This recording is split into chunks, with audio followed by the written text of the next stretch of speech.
O lixo do mundo, Leonard Ravenhill. Irmãos e irmãs, a autonegação é o princípio ético básico da Igreja Cristã. Dr. Charles Inwood. Agora interrompo minha conversa com os homens e volto-me para ti, ó Deus. Neste momento começo a ter com Deus uma comunhão que nunca terminará. Adeus, meu pai e minha mãe. Adeus, amigos e parentes. Adeus, comida e bebida. Adeus, mundo com seus prazeres. Adeus, sol, lua e estrelas. Agora acolho a ti, Deus e Pai. Chego a ti, ó doce Jesus, mediador da nova aliança. Chego a ti, bendito Espírito da graça, Deus de toda a consolação. Agora chego a glória, a vida eterna, bem-vinda. Morte. O Dr. Martin McCall estava embaixo da forca onde seu primo Hugh Mackay estava sendo morto por causa de sua fé. E ao ver o outro se contorcendo, suspenso nas cordas, ele agarrou suas pernas e pendurou-se a elas para que morresse mais rapidamente com menos sofrimento. E foi assim que Hugo Mackay, com seu doce sorriso juvenil, foi encontrar-se com Cristo. E assim será minha acolhida, disse ele. O Espírito e a noiva dizem vem. A morte de Hugo Mackay, membro da Igreja Reformada da Escócia. O que vem a ser o lixo do mundo? 1 Coríntios 4, versículo 13. Seria o ventre do mal onde nasce o crime organizado? Seria o gênio do mal que mobiliza as insurreições internacionais? Ou seria Babilônia? Ou quem sabe Roma? Seria o pecado? Ou será que descobriram em algum lugar toda uma tribo de maus espíritos e deram a ela esse nome? Ou talvez seja uma moléstia sexualmente transmissível? Se levantarmos 1000 suposições sobre essa questão, obteremos 1000 respostas, e nenhuma delas estará correta. A resposta certa é exatamente o oposto do que se poderia esperar. Essa expressão, lixo do mundo, não designa homens nem demônios, e não é nada de conotação maligna, é benigna. Não é nem benigna, é o melhor que pode haver. Também não é nada material, é espiritual. Não tem nada a ver com Satanás, mas com Deus. E não é apenas da igreja, mas um membro dela. E não apenas um membro, mas o mais santo dela, a mais preciosa de todas as joias. Paulo diz: nós os apóstolos somos considerados lixo do mundo. E logo em seguida ele acrescenta a essa injúria um insulto, e intensifica a infâmia, aumentando ainda mais a humilhação, pois afirma: somos escória de todos. 1 Coríntios 4,13. Quando um homem chega a dizer que é o lixo do mundo, é porque não tem mais ambições pessoais, não possui mais nada que alguém possa invejar, não tem mais reputação, nada mais a zelar, não possui bens e, portanto, mais nada com que se preocupar, não tem mais direitos, portanto, não está mais sujeito a sofrer injustiças. Que bendita condição! Ele já está morto, então ninguém pode matá-lo. E se os apóstolos tinham tal estado de espírito, tal mentalidade, não foi à toa que eles transtornaram o mundo. O crente que ainda abriga ambições pessoais deve pensar um pouco nessa atitude dos apóstolos para com o mundo. E o evangelista popular que ainda não sofreu perseguições e vive segundo os moldes hollywoodianos devia pensar um pouco sobre o modo de ser daqueles homens. Então, quem infligiu a Paulo sofrimento maior que o que passou quando recebeu as 195 chicotadas? Sofreu os 3 apredejamentos, os 3 naufrágios, a rixosa, carnal e crítica igreja de Corinto. Ela estava dividida pela carnalidade e por dinheiro. Alguns deles tinham alcançado a fama e haviam se tornado importantes comerciantes da cidade. Então Paulo lhes diz: chegaste a reinar sem nós? Observemos o contraste gritante entre o verso 8 e o 10 de 1 Coríntios 4. Já estáis vós fartos, já estáis vós ricos, chegastes vós a reinar sem nós? Nós somos loucos, nós somos fracos, nós desprezíveis, sofremos fome, sede e nudez. Mas há uma compensação no verso 9. Nós nos tornamos espetáculos ao mundo, tanto a anjos como a homens. Depois de tudo isso, não era mesmo difícil para Paulo afirmar que ele era o menor de todos os santos. E ele levanta essas verdades para confrontar aqueles cuja fé tinha perdido seu foco central. Aqueles coríntios estavam fartos, mas não eram livres. Se um homem escapa da prisão, mas ainda tem as pernas presas em correntes, não está livre. Mas o apóstolo não está aborrecido pelo fato de eles desfrutarem de abundância e ele não ter nada. Ele lamenta que a riqueza tenha resultado em fraqueza de alma. Eles vivem em conforto, mas não têm a cruz. São ricos, mas não conhecem o vitupério de Cristo. Não chega a afirmar que eles não pertencem a Cristo, mas que estão buscando um caminho mais suave para chegar ao céu.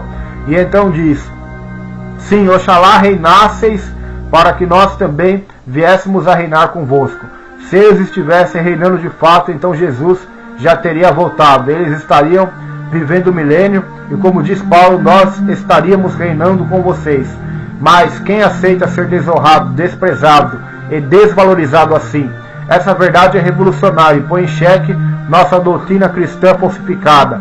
Teremos nós prazer em ser considerados loucos? Será que suportaremos ver nosso nome jogado por aí, difamado? O verdadeiro cristianismo é mais revolucionário do que o comunismo, embora naturalmente não provoque derramamento de sangue. As máquinas do socialismo tentaram terraplanar os montes e as riquezas, para aterrar os vales da pobreza. Pensaram que, dando educação a todos, iriam retificar o que é tortuoso. Acharam que, com um ato de congresso, com um mero aceno da varinha do condão da política, iriam introduzir o milênio tão esperado. Mas na Rússia isso implicou apenas na mudança da chefia. O pessoal das camadas inferiores continua na camada inferior. Hoje em dia há milhões de pessoas que enriquecem pelo empobrecimento de outros. E Paulo afirma que ele era pobre, mas estava enriquecendo a muitos. Graças a Deus que o dinheiro de Simão o Mago continua não obtendo nada do Espírito Santo. Se nós ainda não aprendemos a avaliar corretamente as riquezas de origem iníqua, como Deus poderá confiar-nos a verdadeira riqueza? Então Paulo, que era material e socialmente falido, achava-se incluído entre os seletos relacionados como lixo do mundo. Certamente isso ajudou a entender que, sendo lixo, seria pisado pelos homens. Embora fosse capaz de debater com filósofos, estoicos, epicureus no Areópago, por Cristo estava disposto a ser taxado de louco. O antagonismo do mundo para com Jesus é fundamental e perene. Irmãos, será que temos essa mesma disposição? Nada nos irrita mais do que ser associados a pessoas incultas e ignorantes. Apesar de não sabermos que o homem que escreveu o Apocalipse era inculto e ignorante, hoje em dia estamos contaminados por um terrível mal. Os pastores estão mais preocupados em encher a cabeça de conhecimento do que ter um coração em chamas. Quando uma pessoa aprecia muito a intelectualidade, é melhor que termine os estudos antes de assumir o púlpito, pois depois que assumir, de nada lhe valerão os títulos que pôde obter, já que as 24 horas do dia serão curtas para que apresente os nomes de suas ovelhas perante o grande pastor, ou cumpra a suprema responsabilidade de preparar-lhes o alimento espiritual. As coisas espirituais se discernem espiritualmente, e não psicologicamente. Nem Deus mudou, nem mudaram seus pensamentos. Por desígnio dele, ainda existem verdades que estão ocultas para os entendidos, e que serão reveladas aos pequeninos.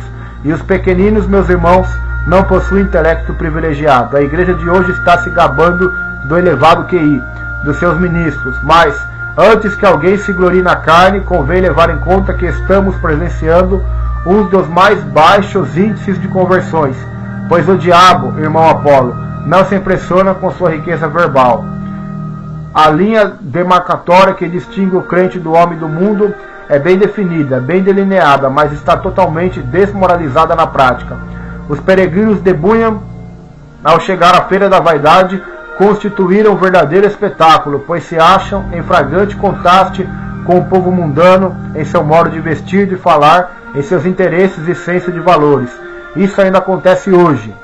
Durante a última guerra, um general do exército britânico fez a seguinte afirmação: precisamos ensinar nossos soldados a odiar, pois se tiverem bastante ódio pelo inimigo, lutarão contra ele. Nós já ouvimos muita coisa sobre o perfeito amor, embora ainda não tenhamos ouvido o suficiente, mas agora precisamos também aprender a irar e não pecar. O crente cheio do Espírito deve detestar o mal, a iniquidade e a impureza. e só assim lutará contra essas coisas. Paulo odiava o mundo e por isso o mundo odiava. Nós também precisamos dessa mesma disposição de fazer oposição.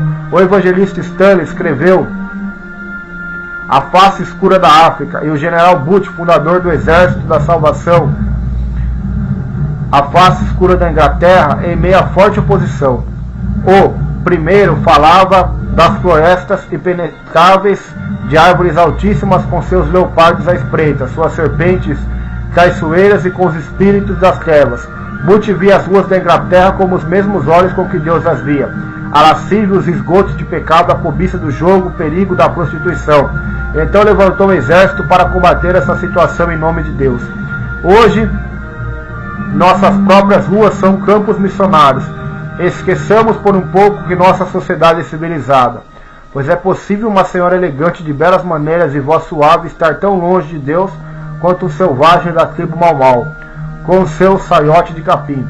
Em nossas cidades campeia a impureza. O crente que passa as noites em frente da televisão a devanear está com o cérebro morto e a alma em falência espiritual, e vivendo assim indiferente à licenciosidade que impera nesses dias, a ponto de não chorar por causa da cegueira que domina o pecador.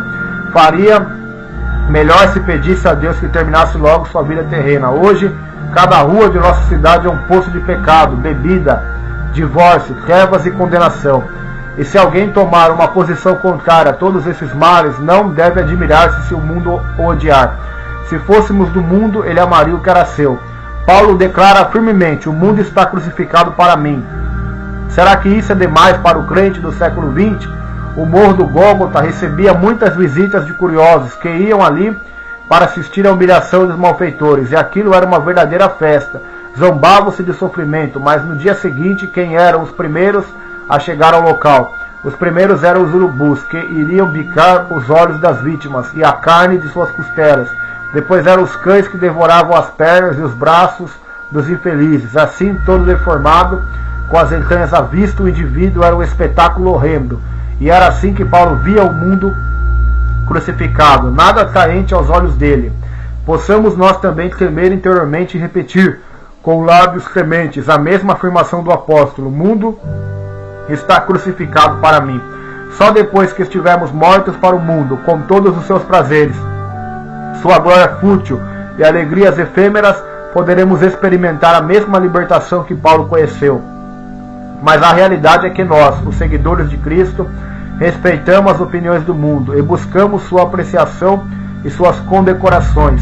O moderno crítico da igreja diz que atualmente o Deus do crente é o ouro e o seu credo é a cobiça, mas graças a Deus que ainda existe algumas exceções a essa regra.